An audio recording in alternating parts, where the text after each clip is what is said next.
দাবি এক দফা এক,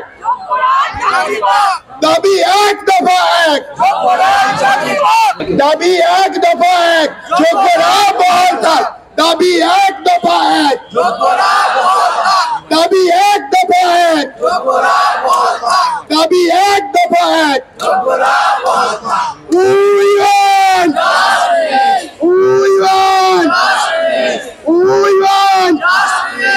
নমস্কার, 7 এবেক নিউজ নেটওয়ার্কে আপনাদের স্বাগত।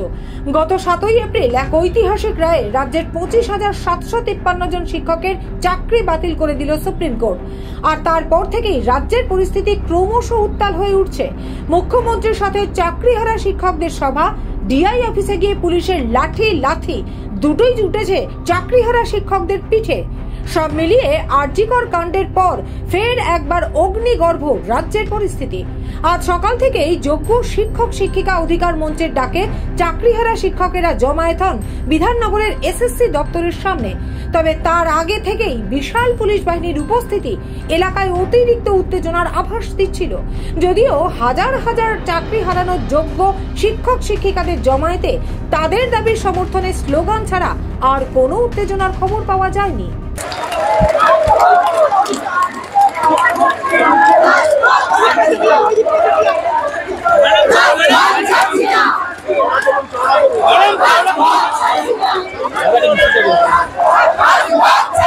একটু দাঁড়িয়ে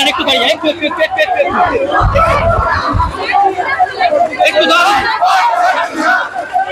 দাও দাদি, দাদা একটু সামনেটা দাদা সামনেটা দাদা একটু সামনে একটু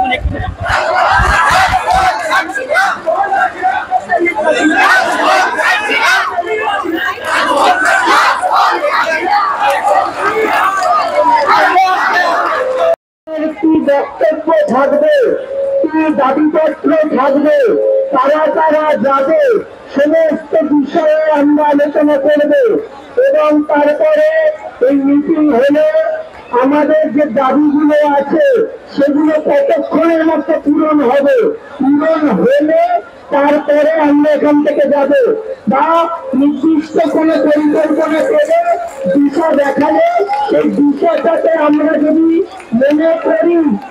যদি মনে করি যে হ্যাঁ এটা করা সম্ভব।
তবে তাদের এই শান্তিপূর্ণ আন্দোলনকে খাটো করে দেখলে ভুল করবেন মুখ্যমন্ত্রী, কারণ শান্তিপূর্ণ আন্দোলনেই কিন্তু পতন হয়েছিল বাস্তিল দুর্গের।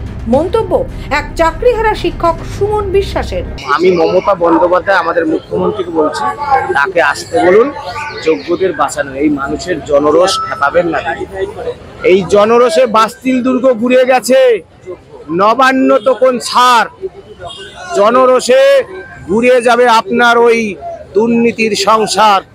মমতা বন্দ্যোপাধ্যায় আমাদের অনারেবল চিফ মিনিস্টারকে বলুন, বাস্তিল দুর্গ ঘুরিয়ে গিয়েছিল, নবান্ন সামান্য, আমাদের কাছে সামান্য। এই শান্তিপূর্ণ ভাবে আমরা অনশন করছি। আসলে এই বীরপুরুষ পুলিশ যারা টেবিলের তলায় ফাইল দিয়ে মাথা লুকায়, আমাদের মতো নিরস্ত্র শিক্ষক শিক্ষাকর্মীদের জন্য কি নিয়ে এসছে দেখেছেন তো? জল কামান, রাবার বুলেট, কাঁদানে গ্যাস, লাঠি, বন্দুক।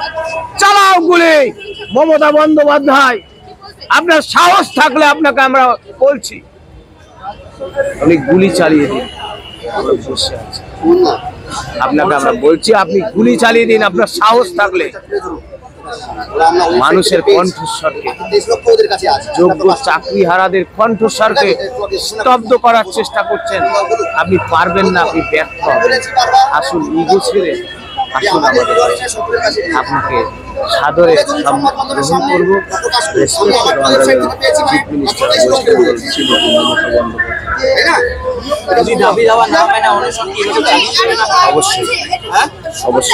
মালদা থেকে মাত্র 7 মাসের সন্তানকে কোলে নিয়ে আন্দোলনে এসেছেন আর এক চাকরিহারা শিক্ষিকা মিতা ভৌমিক। তিনি কি জানালেন শুনবো। আমার নাম মিতা ভক্ত। আমি মালদা থেকে এসেছি। Prantapalli girls high school.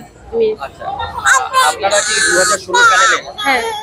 এই ছোট একটি বাচ্চা আপনারই তো? হ্যাঁ। তাকে নিয়ে এইভাবে আন্দোলন করছেন, কি বলবেন এই বিষয়ে? আমাদের এখন কি পরিস্থিতি দেখুন। ছোট শিশুটাকে নিয়ে আপনি আন্দোলনে নেমেছেন, আদৌ কি মিটবে সব? আপনি কি মনে করছেন মিটবে কিনা জানি না, তবে আমরা সেই আশাতে এখানে এসে বসে আছি। যেখানে স্কুলে থাকার কথা, ছোট ছোট বাচ্চাদের পড়ানোর কথা, আর সেই জায়গা দাঁড়িয়ে আন্দোলনে এখানে সামিল হয়েছে, কতটা কষ্ট? আমরা কতটা অসহায় পরিস্থিতিতে এখানে এসে বসে আছি আমার 7 মাসের বাচ্চা নিয়ে, বুঝতেই পাচ্ছেন। এখন আমার চাকরি নেই, আমি একজন যোগ্য শিক্ষিকা। 7 বছর চাকরি করার পরে এখন জানতে 7 বছর। আচ্ছা, 7 বছর আমার চাকরি চলছিল, এই এখন আমি জানতে পারলাম হঠাৎই যে আমার চাকরি চলে গেল। তা আমরা এখানে এসেছি যাতে আমাদের চাকরিটা ফিরে পাই। হ্যাঁ আছে, আমি একজন যোগ্য শিক্ষিকা। আচ্ছা, তো গতকাল সেদিনকেও আপনারা দেখেছেন ঘটনা, কসবার ঘটনা। হ্যাঁ, আজকে এখানে চলছে, সব মিলিয়ে মিশিয়ে কি মনে করছেন? আশা আমাদের আছে বলেই আমরা এখানে এসেছি, যে আমরা ভাবছি যে আমাদের চাকরি আমরা ফিরে পাবো, সেই আশাতেই আমরা এখানে এসেছি। Prantapalli girls high school, Malda. Murshidabad থেকে আন্দোলনের ময়দানে এসেছেন এক দৃষ্টিহীন চাকরিহারা শিক্ষক রবীন্দ্রনাথ সরকার। তিনি জানালেন, রাজ্যের শিক্ষা, স্বাস্থ্য, রেশন সহ যাবতীয় পরিষেবা ভেঙে পড়েছে। এই অবস্থা বেশি দিন চলতে পারে না। আপনাদের মাধ্যমে সমাজকে এটুকুই বার্তা দিতে চাইবো যে কিছুদিন আগে ডক্টরদের আন্দোলন দেখেছেন, তারপরে এখন দেখছেন আবার শিক্ষকদের আন্দোলন। তাহলে সমাজে স্বাস্থ্য এবং শিক্ষা এই দুটোই তো ভেঙে পড়লো, তাহলে আর রইলো বাকি কি? রইলো তো কিছুই নেই। খাদ্য তো অলরেডি রসাতলে গেছে, খাদ্য তো অনেক কিছু বিয়ে হয়ে গেছে। তাহলে আমাদের যেটা বেসিক নিড, স্বাস্থ্য, শিক্ষা এবং খাদ্য, তার যদি আমরা নিরাপত্তা না পাই। আমরা এতদিন জানতাম যে সরকারি চাকরি মানে নিরাপত্তা একটা থাকে, কিন্তু আজকে আমাদের এই ঘটনা বুঝিয়ে দিল যে সরকারি চাকরির ক্ষেত্রেও আজকে নিরাপদ নই আমরা। তাই আমি একটা কথা বলবো আপনাদের মাধ্যমে, যে আপনারা যারা চাকরি করেন না, তার বিশেষ করে সাধারণ সমাজ, তারাও আপনারা রাস্তায় নেমে আসুন, আমাদের আন্দোলনের সাথে পা মেলান। আপনারা দেখতে পাচ্ছেন তো কি অবস্থা হচ্ছে আমাদের। শিক্ষা যদি ভেঙে পড়ে তাহলে আজকে রইলো বাকি কি? আর কিছু থাকবে না। চাকরিহারা শিক্ষকদের আন্দোলনের পাশে দাঁড়িয়েছেন রাজ্যের সরকারি কর্মচারীদের সংগ্রামী মঞ্চ। মঞ্চের অন্যতম নেতা ভাস্কর ঘোষের দাবি, আগে অযোগ্য ৮৩২৪ জনকে তাড়ানো হোক, তারপর বাংলার মেধাকে বাঁচাতে যোগ্যদের তাদের কর্মক্ষেত্রে ফিরে যাবার ব্যবস্থা করা হোক। আজকের এই দাবি, আপনাদের বৈঠক ছিল, সবকিছু ছিল, সব মিলিয়ে মিশিয়ে কি বলবেন এখন কি অবস্থা? অবস্থা বলতে এই রাজ্যের মানুষের কাছে আবেদন করব যে বাংলার মেধাকে বাঁচান, অন্য কিছু নয়। এই সমস্যাটা শুধুমাত্র এই ১৯,০০০ যোগ্য ছেলে মেয়ের লড়াই নয়, যারা শিক্ষক এবং শিক্ষাকর্মী হিসেবে সম্মানের সাথে কাজ করছিলেন। এটা মানে সরকারের চুরির কারণে যাদের এই যে গোটা প্যানেল বাতিল হওয়া, এটা গোটা বাংলার মেধার উপর আক্রমণ। রাজ্যের মানুষ অন্তত বুঝুক, তাতে কারোর বাড়ি ছেলে ফিরে থাকলো বা না থাকলো সেটা প্রশ্ন নয়। এটা আমাদের বিবেকের লড়াই। এই লড়াইয়ে এই রাজ্যের সমস্ত বিবেক সম্পন্ন মানুষকে সামিল হওয়ার আহ্বান জানাচ্ছি এবং সল্লেকে যারা থাকেন আশেপাশে তাদেরকেও আহ্বান জানাচ্ছি যে এই লড়াইয়ে সামিল হইল। এই লড়াইটা শুধুমাত্র ওদের চাকরি যাওয়ার বিষয় নয়, এই মানে ভাবে বাংলার মেধা কিন্তু বারবার ভুলুণ্ঠিত হবে যদি আমরা এটাকে রক্ষা করতে না পারি। এইবার যদি বাংলার মেধা হেরে যায় তাহলে এই ধারাবাহিকতাটাই চলতে থাকবে। আর এটা সরকারি চাকরি বা বেসরকারি চাকরি কোনোটারই বিষয় নয়। আমাদের কথা হচ্ছে যে যেখানেই হোক না কেন নিজের কর্মক্ষেত্রে বাংলার মেধা যেন সংরক্ষিত থাকে সেই ব্যবস্থা হোক। পাশাপাশি যোগ্য অযোগ্যর একটা যে তালিকা বলা হচ্ছে সেই জায়গাটা কিন্তু সেটা তো কিছু হলো না, সেই ব্যাপারটা কি? দেখুন, মানে আমাদের দাবি খুব স্পেসিফিক, সেটা হলো যে সুপ্রিম কোর্টের নির্দেশ মেনে অযোগ্যদের যারা টেন্টেড ক্যান্ডিডেট তাদের ইমিডিয়েট টার্মিনেশন ধরানো হোক। যোগ্যদের তালিকাটা এসএসসি এমনভাবে করুক যেখানে একজন অযোগ্যেরও যেন স্থান না হয় এবং সেখানে সমস্ত তথ্যগুলো থাকুক, তাদের ওএমআরগুলো থাকুক, সবার ওএমআর পাবলিশড হোক। সেই যোগ্যদের তালিকা নিয়ে সরকার যদি না পারে তখন আমরাই ক্যান্ডিডেটরা গিয়ে পরে সেখানে রিভিউ করালে এই রায় সংশোধিত হবে, নতুন করে পরীক্ষা নেওয়ার দরকার পড়বে না। আর যারা নতুন করে পরীক্ষা নেওয়ার কথা বলছেন তাদের কাছে আমার বিনীত অনুরোধ, এই বিধানসভাতেও 2021-এর বিধানসভাতেও শিক্ষামন্ত্রী যিনি আছেন ব্রাত্য বসু, সেই ব্রাত্য বসু যখন যেদিন ইলেকশন হয়েছিল তার বিভিন্ন এলাকাতে বিভিন্ন বুথে রিগিংয়ের অভিযোগ উঠেছিল। আমি ধরে নিলাম যে একজন মানুষ হয়তো ভোট দেওয়া থেকে বঞ্চিত করেছেন, মানে এই রাজনৈতিক দলটি, তাহলে একজন রাজনৈতিক মানে একজন ব্যক্তিরও মৌলিক অধিকার হরণ হয়েছে। তাহলে ব্রাত্য বসু কি সেই অভিযোগের ভিত্তিতে তার এমএলএ পদ ছেড়ে নতুন করে ফ্রেশভাবে রিইলেক্টেড হয়ে মন্ত্রী হয়ে এসেছেন? সেটা যদি না হয়ে থাকে তাহলে বাংলার মেধাকে কতবার অগ্নি পরীক্ষা দেওয়ার জন্য বলবেন মশাই? এই ধাস্টামিগুলো বন্ধ করুন এবং এই ধান্দাবাজিগুলোও বন্ধ করতে হবে। যাদের কাছ থেকে পয়সা নিয়েছেন পয়সা ফেরত দেওয়ার প্রক্রিয়া শুরু করবেন কি না করবেন সেটা তাদের সাথে আপনারা বুঝে নিন। কিন্তু আমাদের যেটা বুঝে নেওয়ার বিষয় সেটা হচ্ছে যে যোগ্যদের সার্টিফাইড তালিকা এবং এই টেন্টেড ক্যান্ডিডেটগুলোকে বের করা হোক।